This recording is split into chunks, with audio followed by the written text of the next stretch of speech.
Hey guys, welcome back to this week's installment of the Trident Sports Medicine Minute. I'm Rick Covard, athletic trainer for Trident Sports Medicine and the South Carolina Stingrays. And this week we're going to be talking with Travis Walsh, who's a first-year player with our team. We're going to talk to Travis about a couple of hip surgeries he's had. It's kind of relevant to hockey now because we're starting to see a lot more of these as guys start specializing younger and younger in hockey year-round. They tend to have a lot more hip injuries just kind of from overuse and, like I said, specializing and playing year-round. So, Travis, why don't you talk to us about kind of, the whole process, what you've sort of gone through over the last couple summers. Let's start with last year. That's kind of an interesting situation because a lot of times this is an injury that you can play through for a certain amount of time and have surgery at the end of the year. So tell us how that all went about.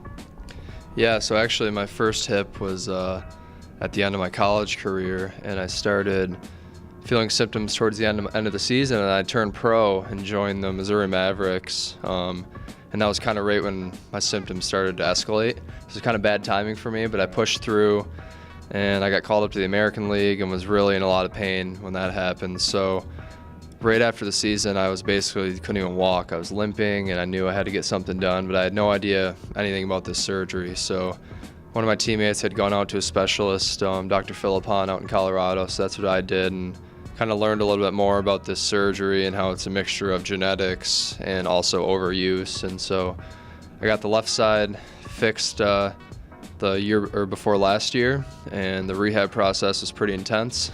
So I came into the last season hoping that my other side was going to hold up, and that ended up going out too. So that's kind of where I stand now. And with 2 new hips and a couple of tough summers of rehab, I'm feeling much stronger now.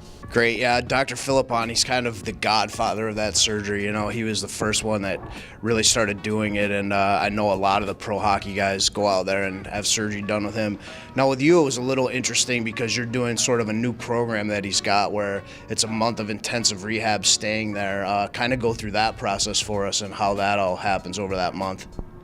Yeah, it's pretty intense. I was on an exercise bike 4 hours after surgery, just making sure that the hip's moving and not trying to avoid adhesions and things like that.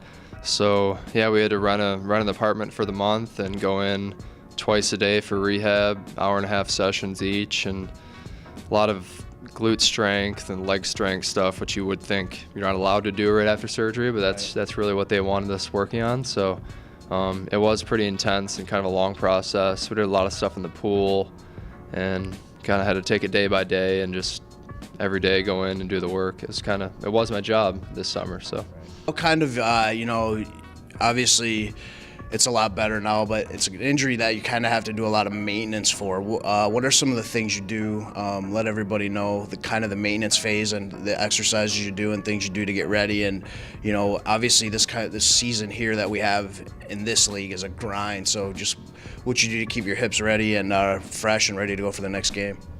Yeah, first of all, I don't step on the ice anymore without doing some sort of warm-up for the hips. Riding the bike is one of my favorite things to kind of get them going, and then I'll do glute strength, like side leg raises with exercise bands, band walking, all those kinds of things. So I'm doing rehab basically every day to just try to keep the hips feeling good, and then after games and after practices, same thing, make sure I stretch them out, roll them out.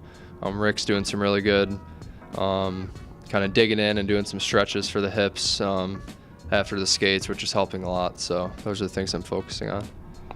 All right, great. Well, thanks for giving the people some insight into that injury and the recovery process, and thanks for watching. We'll see you guys next week.